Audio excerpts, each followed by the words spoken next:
Ya, Assalamualaikum warahmatullahi wabarakatuh. Sebelumnya perkenalkan, nama saya Nuk Arista Wulandari, mahasiswa dari Fakultas Hukum Universitas Cyber Muhammadiyah. Pada kesempatan kali ini saya ingin menyampaikan tugas presentasi dari mata kuliah Filsafat Ilmu dengan tema besar "Masih relevankah filsafat ilmu saat ini?" yang berjudul "Filsafat Ilmu di Era Digital, Masihkah Kita Membutuhkannya?" Ya. Kemudian latar belakang dari presentasi ini yaitu yang pertama, manusia yang berpikir filsafat ilmu diharapkan bisa memahami filosofi kehidupan, mendalami unsur-unsur pokok dari ilmu yang ditekuninya secara menyeluruh sehingga bijak dalam memahami sumber, hakikat, dan tujuan dari ilmu yang ditekuninya, termasuk pemanfaatannya bagi masyarakat. Kemudian yang kedua, banyak orang menganggap filsafat ilmu itu sebuah teori tinggi yang kurang relevan dengan kehidupan sehari-hari.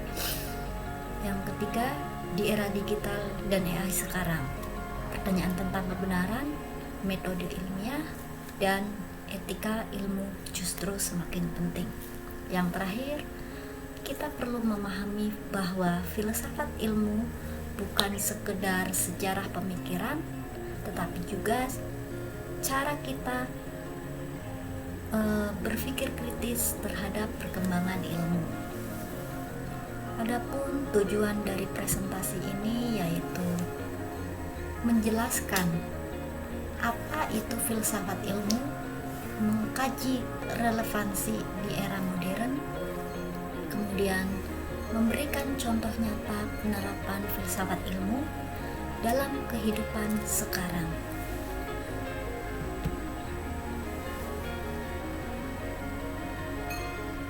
Apa itu filsafat? Ya, cabang filsafat yang membahas dasar, metode, dan tujuan ilmu. Sebagai contoh, kalau misalnya kita belajar hukum, kita tahu aturan. Namun ketika kita belajar filsafat ilmu, filsafat mengajak kita untuk bertanya, kenapa aturan itu ada? Kenapa aturan itu dianggap benar? Kenapa aturan itu bisa dianggap salah? Dan menanyakan tentang apa sih dasar ilmiahnya. Jadi bukan sekedar teori saja, namun juga justru membantu kita untuk lebih bisa berpikir kritis. Apakah filsafat ilmu masih penting untuk sekarang? Nah, baik Bapak Ibu dan teman-teman sekalian, pernah nggak sih merasa bingung membaca berita di media sosial? Kadang ada informasi yang terlihat meyakinkan, namun ternyata itu adalah hoax. Nah, di era digital seperti sekarang, kita sering dihadapkan dengan banjirnya informasi. Pertanyaannya, bagaimana kita bisa tahu mana yang benar, mana yang salah? Kita nggak pernah tahu kan, kalau kita tidak berpikir sampai ke sana. Nah, disinilah filsafat ilmu itu hadir. Walaupun terkadang sering dianggap sebagai teori yang tinggi dan abstrak, namun sebenarnya filsafat ilmu justru membantu kita berpikir kritis dan tidak asal percaya dengan informasi-informasi yang kita terima, baik informasi itu berasal dari internet, WhatsApp group keluarga, atau WhatsApp group yang lainnya, atau bahkan informasi-informasi yang datangnya langsung dari masyarakat. Kita dilatih untuk tidak asal percaya. Kita justru dilatih untuk berpikir kritis sampai dengan meyakini sumber itu datang dari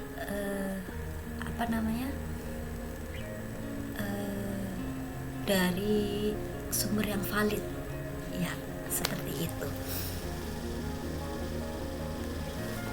Jadi hari ini saya ingin mengajak kita semua untuk mengingat kembali, masih relevankah filsafat ilmu di era digital saat ini? Kemudian, tantangan ilmu di era digital saat ini. Tantangannya apa aja sih, Bapak dan Ibu serta teman-teman? Kita bisa lihat ya, bayangkan kalau kita sedang cari bahan tugas di internet.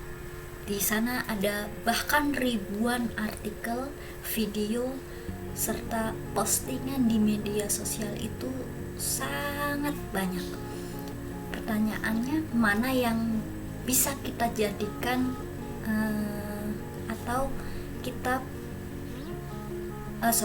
mana yang benar-benar bisa kita jadikan sebagai sumber ilmiah atau sumber referensi.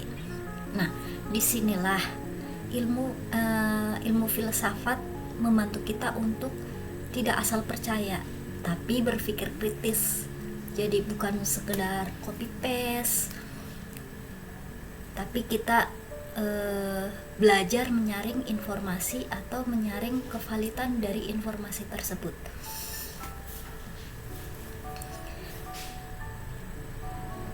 Oh iya, Bapak, Ibu, dan teman-teman sekalian, pernah nggak sih salah ambil sumber dari internet, tapi ternyata sumber itu tidak valid?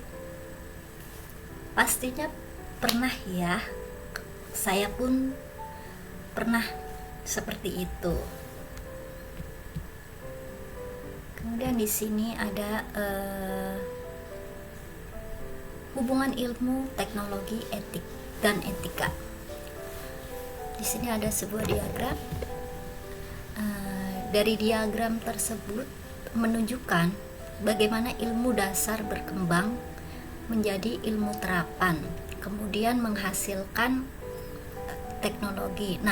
Dari teknologi kemudian muncullah kebutuhan etika agar penggunaannya tidak merugikan manusia. Jadi dengan adanya teknologi, kita sebagai manusia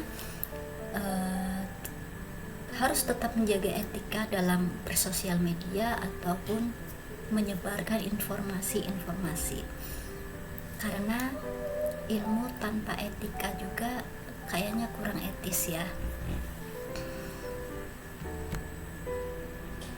Kemudian ada perbandingan ilmu dan filsafat ilmu. Perbedaannya menurut Mudia Harjo dari tabel tersebut membandingkan aspek filsafat dan ilmu atau sains. Filsafat sifatnya lebih ke abstrak, reflektif, dan komprehensif, sedangkan ilmu lebih spesifik, empiris, dan prediktif.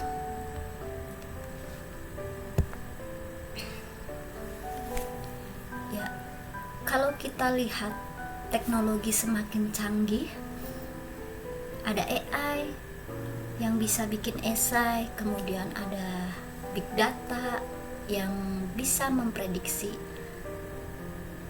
tren. Tapi apakah semua itu bisa kita sebut sebagai ilmu pengetahuan?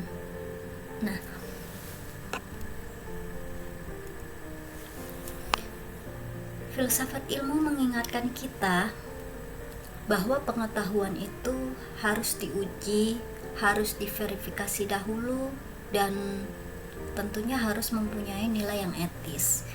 Jadi relevansinya justru semakin kuat, apalagi sebagai mahasiswa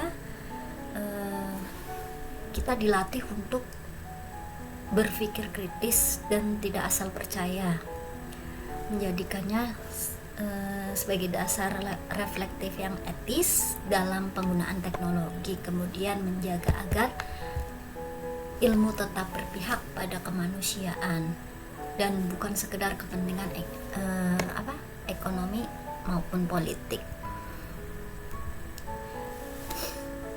Iya, teman-teman, sebelumnya maaf ya Bapak dan Ibu, untuk teman-teman nih, kalau AI bisa bikin skripsi, apakah kita sebagai mahasiswa masih membutuhkan bimbingan dari dosen? Ya, tentunya masih ya, karena penting sekali kalau bimbingan dari dosen, karena balik lagi, filsafat ilmu mengajarkan kita bahwa proses berpikir itu lebih penting daripada sekedar hasil. Jadi memang berpikir dan bertanya pada sumber ahlinya atau dari karya ahlinya langsung itu jauh lebih menyenangkan kalau menurut saya ya, daripada sekedar copy paste seperti itu. Jadi bimbingan dari dosen pun tentunya masih relevan ya. Nah, kalau kita di sini ada 3 pilar ya, kalau kita pakai 3 pilar ini, kita jadi lebih kritis, dimana 3 pilar tersebut ada ontologi, epistemologi, aksiologi. Pada diagram 3 pilar tersebut menjelaskan bahwa ontologi yaitu apa yang akan kita kaji dalam ilmu pengetahuan atau hakikat apa yang akan kita kaji. Kemudian ada epistemologi, cara mendapatkan pengetahuan yang besar. Yang terakhir ada aksiologi, nilai kegunaan ilmu bagi manusia itu sendiri. Jadi ilmu itu bermanfaat atau tidak, menjadikan manusia ke arah yang lebih baik atau justru membahayakan. Nah, disinilah pentingnya 3 pilar itu. Contohnya ya, sebagai contohnya itu misalnya berita tentang kesehatan palsu. Kita tengok dari sisi ontologinya. Kita akan menanyakan apakah penyakit itu benar ada. Nah, kemudian pada sisi epistemologinya kita akan menanyakan kevalidan daripada berita itu, atau sumbernya valid nggak sih, seperti itu. Yang terakhir aksiologinya ya, di aksiologi ini kan menjelaskan bahwa nilai kegunaan ilmu bagi manusia itu sendiri.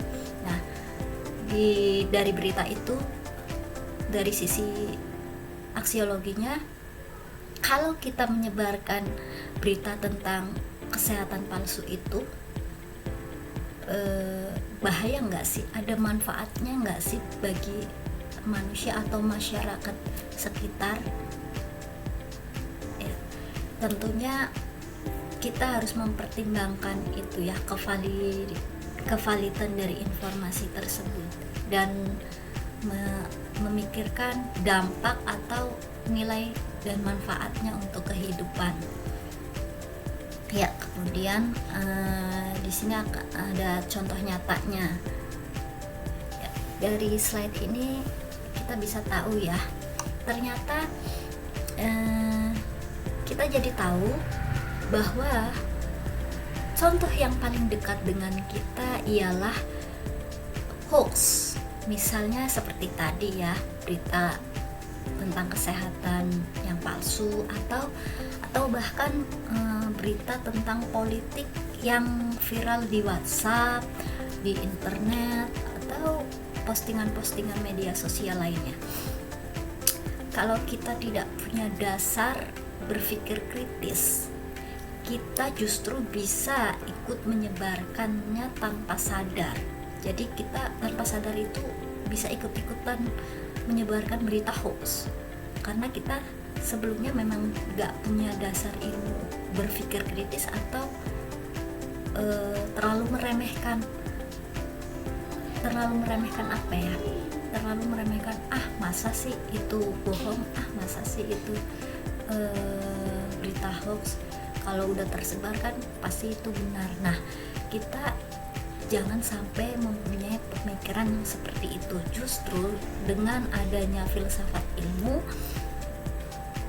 kita dilatih untuk benar-benar berpikir kritis, dan kita bisa memfilter informasi yang valid, dan sebelum kita mendapatkan informasi yang valid, kita disarankan jangan mudah percaya lah, seperti itu.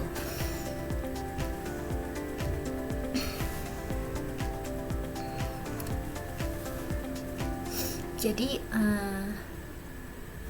filsafat ilmu sendiri balik lagi mengajarkan kita untuk selalu bertanya tentang kebenaran, tentang dasarnya, ya kan. Seperti misalnya, masa sih berita ini benar, masa sih berita ini salah. Nah, sebelum kita tahu dasar ilmiahnya atau sumbernya, seperti tadi yang saya sudah katakan, kita jangan terlalu mudah percaya, ya.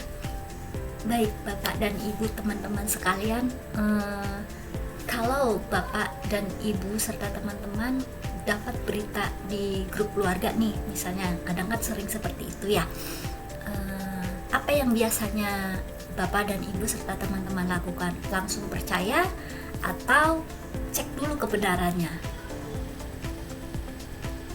Ya, pastinya ini ya, jangan langsung percaya sebelum bisa mendapatkan informasi tentang sumber yang terpercaya, seperti itu. Kemudian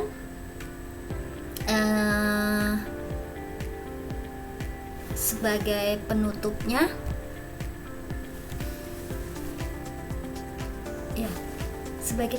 ya, baik, setelah kita bahas tema yang cukup menarik ini, ternyata kita jadi semakin setuju bahwa filsafat ilmu bukan sekedar teori yang jauh dari kehidupan kita. Justru di era digital seperti sekarang ini, filsafat ilmu semakin relevan karena ia mengajarkan kita untuk kritis, reflektif, dan etis dalam menggunakan ilmu pengetahuan. Bayangkan aja nih ya, kalau ilmu hanya dipakai tanpa arah, tanpa nilai, itu diibaratkan seperti sebuah kapal yang berlayar tanpa kompas. Jadi bisa bergerak, namun juga bisa tersesat. Nah, makanya itulah pentingnya berpikir kritis dan logis lagi ya, serta pentingnya mencari sumber yang tervaliditas dan terpercaya. Jadi menurut saya filsafat ilmu tetap penting, bahkan untuk saya dan teman-teman mahasiswa perlu menjadikannya bekal agar tidak hanya pintar secara teknis, tapi juga bijak dalam serta bijak secara moral. Nah, saya ingin dengar nih pendapat dari Bapak Ibu serta teman-teman. Menurut Bapak Ibu dan teman-teman, bagaimana peran filsafat ilmu dalam menghadapi hoax dan teknologi AI? Tulis di kolom komentar ya, biar jadi bahan diskusi. Oh ya, kemudian ada ininya, saya ada rekomendasi untuk untuk ilmu filsafat di era digital seperti sekarang ini, untuk mahasiswa seperti kami dan teman-teman. Jadikan ilmu filsafat sebagai bekal berpikir kritis dan reflektif dalam menghadapi hoax, AI, dan big data. Kemudian bagi akademisi mungkin integrasikan filsafat ilmu dengan kajian teknologi agar ilmu tetap berpihak pada manusia. Kemudian bagi masyarakat tentunya harus gunakan prinsip filsafat ilmu untuk menumbuhkan sikap ilmiah.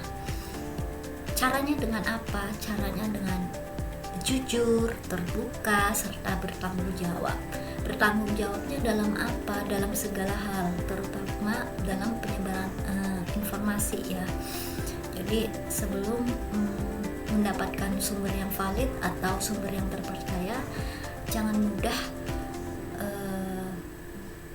dengan begitu cepatnya menyebarkannya, tapi kita harus cek dan recheck dahulu. Kemudian yang terakhir, bagi pemerintah dan pembuat kebijakan mungkin perlu melibatkan filsafat ilmu dalam perumusan kebijakan yang berbasis sains, agar tidak sekedar mengejar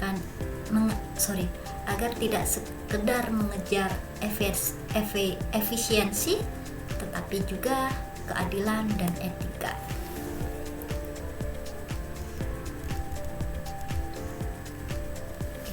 Demikian yang dapat saya sampaikan pada materi kali ini, dan terima kasih untuk kesempatannya yang telah diberikan. Kurang lebihnya saya mohon maaf dalam presentasi ini. Akhir kata, wabillahi taufiq wal hidayah. Wassalamualaikum warahmatullahi wabarakatuh.